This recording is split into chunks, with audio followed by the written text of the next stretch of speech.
परम पूज्य जगत गुरु स्वामी वासुदेवाचार्य जी महाराज के ऑफिशियल यूट्यूब चैनल को सब्सक्राइब करें। जय श्रीमन नारायण। दुर्गेति भद्रकालीति विजया वैष्णवी थी च, ऐसा करके तुम्हारे नाम, तुम्हारा यश होगा, तुम्हारी पूजा होगी, धूप से, उपहार से, बलि से, हर तरह से तुम्हारी पूजा होगी। तो वो भद्रकाली कैसे बर्दाश्त कर सकती हैं किसी वैष्णव का अपमान अपने सामने, इसलिए उन्होंने तत्काल तलवार लेकर के, उसी तलवार को लेकर के जिससे जड़ भरत जी का सिर काटने की योजना थी, बलि चढ़ाने की, उसी तलवार से भद्रकाली ने उस डकैतों के सरदार के सिर को खल्लास कर दिया, काट दिया, समाप्त।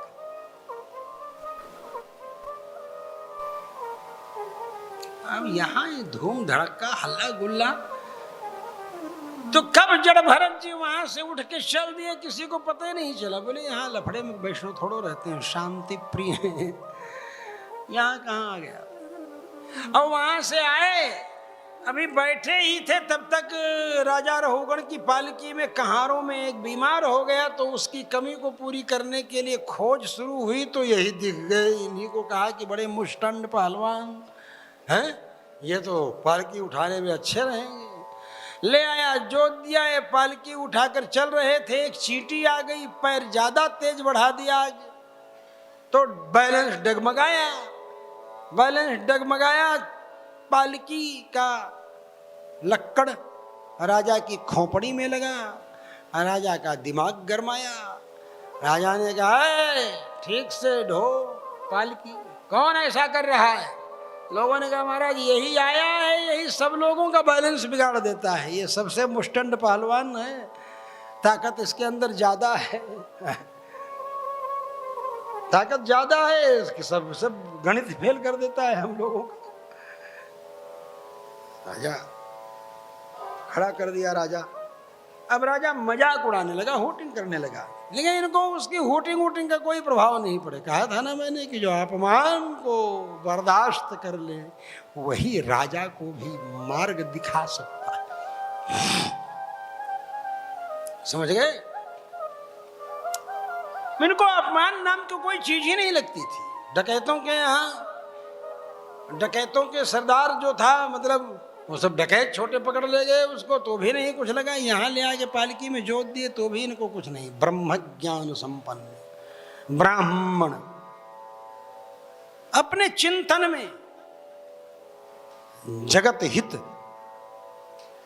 इस तरह जड़ भरत जी समाज को उपदेश दे रहे हैं प्रैक्टिकल करके कि दुनिया के लफड़े में इधर उधर तू मैं मेरा मैं, इस चक्कर में मत पड़ो, अपनी मस्ती में रहो। आप तो बोलेंगे कि हाँ भाई, उनसे जनता का क्या कल्याण हो रहा था। जनता को वो यही बता रहे थे कि इस स्टाइल में रहो, मस्त रहोगे, स्वस्थ रहोगे, प्रसन्न रहोगे, कोई लफड़ा नहीं, किसी से ईर्ष्या मत करो, किसी से द्वेष मत करो, बने सो काम बनाओ। अगर कोई तुमको पालकी में भी जोत दे तो ठीक है, तुम जुट जाओ, अगर काम हो रहा है उसका तो। मतलब ऐसी महानता इनकी है जड़ भरत जी की कि पालकी में जोता और जुट गए हैं। सोचो, फिर पालकी में जोत दिया, फिर जो ढोने लगे, फिर इस बार चिवटा आ गया तो और लंबा कदम बढ़ाया, तो और तगड़ा झटका लगा, तो और ज्यादा गुस्सा आया राजा को। तो कहा, लगुड़े न करो मिते चिकित्साम, अब तेरा इलाज मैं लाठी से करूंगा, तब तू रास्ते पर आएगा। इस तरह जब कहा तो जड़ भरत जी ने सोचा, अब तो पानी जो है नाक से ऊपर जा रहा है? और वो जा रहा था अपने गुरुदेव कपिल मुनि, जिनकी चर्चा मैंने की थी ना, देवहूति को ज्ञान का उपदेश दिया, वो कपिल मुनि, उनके पास जा रहा था ज्ञान सीखने के लिए, ब्रह्म ज्ञान, ब्रह्म तत्व को समझने के लिए। रास्ते में इसका कहार एक बीमार हो गया, तो जड़ भरत जी को जोत दिया पालकी में। कब घटना किस ढंग से कैसे घट जाएगी और कैसे कहां से ज्ञान मिल जाएगा, ज्ञान तो एक जैसे स्पार्किंग होती है ना, स्पार्क करता है कोई तार, ऐसे ही ज्ञान की भी स्पार्किंग होती है। ऐसे कब प्रकट हो जाएगा, कब किस तरह से बोध हो जाएगा, ऐसे ही कुछ, जहां तक मैं समझता हूं कुछ ऐसा होगा, समझे। मैं चिंतन करता रहता हूं, कोई गुत्थी सुलझती है, कोई बात आती है ध्यान में, किसी श्लोक का अर्थ विधिवत अनुभव होने लगता है, खुल जाता है, प्रकाश हो जाए, स्पार्किंग करने पर जैसे कुछ ज्यादा ही उजाला वहां होने लग जाए, इस तरह। तो उन्होंने कहा है, राजा तुम मेरी क्या चिकित्सा करोगे, तुम मेरा क्या इलाज करोगे, तुम तो खुद बीमार पड़े हो, मेरा क्या इलाज करोगे, तुम्हें तो पता ही नहीं है कि क्या चाहिए क्या नहीं चाहिए, तुम कहां भगे भगे जा रहे हो, क्यों इतना बेचैन हो, क्यों इतना बेचैन हो, ये भी तुम्हारी प्रजा है। इस तरह से ज्यादती, तुम क्या कहना चाहते हो?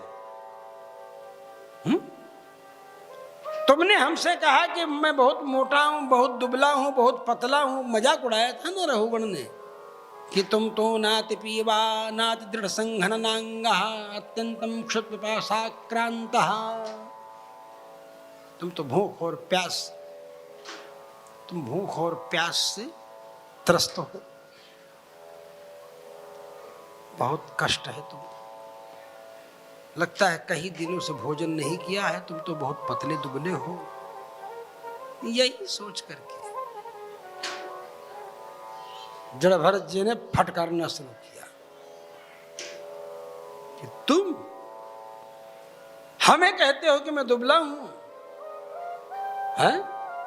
मोटे ताजे तो थे ही। बोले दुबला होना, पतला होना, मोटा होना, ये सब शरीर का धर्म है, ये आत्मा का धर्म थोड़ो है।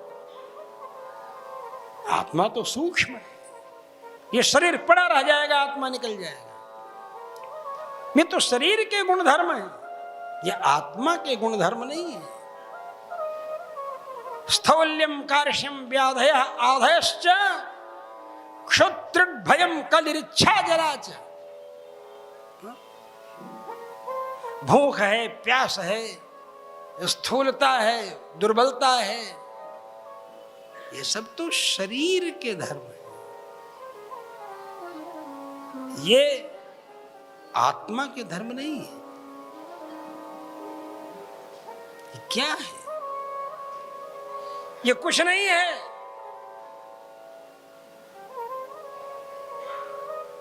हम ढो रहे हैं क्या? कोई भार नहीं है। कौन किसके लिए भार है? हैं? अरे तुम्हारी पालकी मेरे लिए भार है तो तुम पालकी के लिए भार हो, तुम भी तो भार ही हो ना, है? तुम भी तो भार ही हो ना। पालकी के भार तुम हो, मेरा भार पालकी है, मतलब तुम दोनों का भार तो ये सब ढो रहे हैं, तुमसे ज्यादा तो ये सम्मान के पात्र हैं। ऐसा बहुत बातें समझाई। इनकी गंभीर बातों को सुन करके रघुगण राजा जो था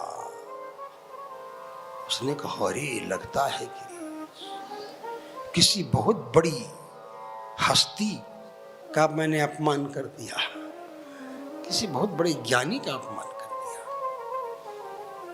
रघुगण राजा पालकी से बाहर आ गए, नीचे उतर गए, उतर करके झुक करके प्रणाम करते हुए कहते हैं, प्रभु मुझसे गुस्ताखी हो गई, मुझसे गलती हो गई क्या? मुझे समझ में नहीं आ रहा है कि आप कौन हैं। आप यज्ञोपवीत भी पहने हुए हैं,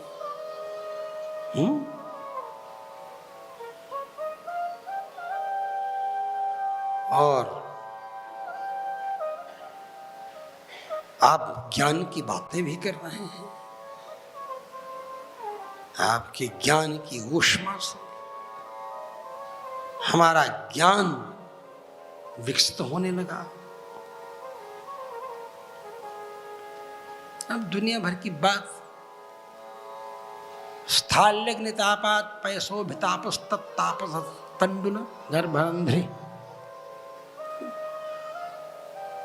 चूल्हे में आग जल रही है, आग की गर्मी बटलोई में गई, भगोने में गई, और उसकी गर्मी पानी में गई, और पानी की गर्मी चावल में गई, और चावल पक कर तैयार हो गया। ऐसे ही एक चर्चाएं ऐसे चल रही थी, कर रहा था, तो डांट करके फटकार करके जड़भरत जी ने कहा, रे मूर्ख, पंडित की एक्टिंग कर रहा है कि तू बड़ा भारी पंडित है, तू बताना चाहता है हमको कि तू जानकार है? अकोविद कोविद वाद वादान नारहस्यथो वक्तुमिहा समर्थः।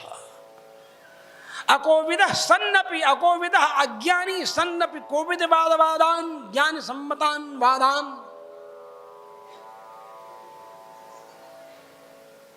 बदसी अथो नाति विदाम वरिष्ठ।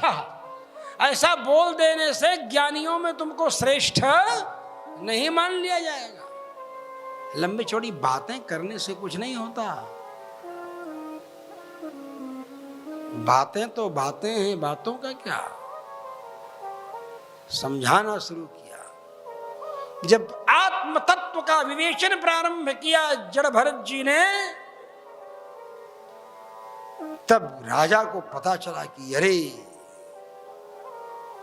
हाथ जोड़ करके राजा ने कहा, महाराज अपराध हो गया हमसे, आप जैसे ब्रह्म तेजस संपन्न ब्राह्मण का अपमान हो गया। मैं देवराज इंद्र के वज्र से नहीं डरता, शंकर जी के त्रिशूल से नहीं डरता, अग्नि सूर्य चंद्रमा के शस्त्र से नहीं डरता, वरुण के वरुणास्त्र से भी मैं नहीं डरता। अगर मैं डरता हूं तो किसी ब्राह्मण कुल में पैदा प्राणी का कहीं अपमान न हो जाए, इसी से डरता।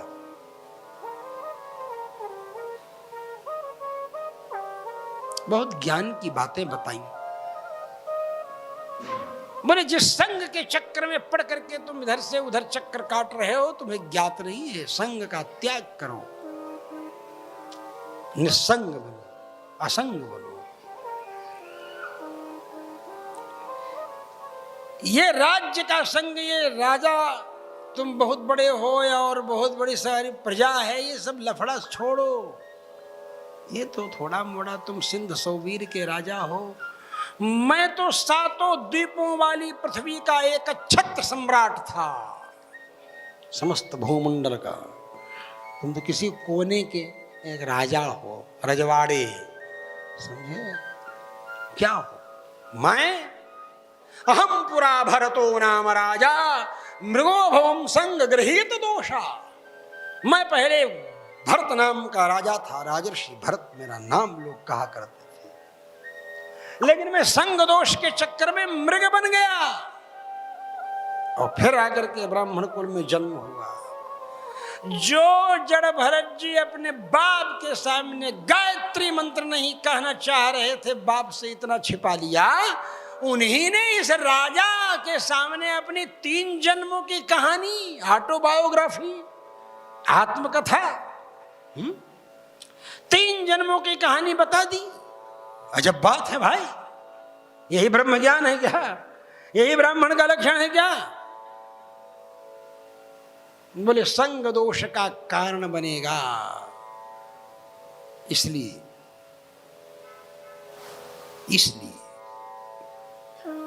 ठीक है, कोई बात नहीं।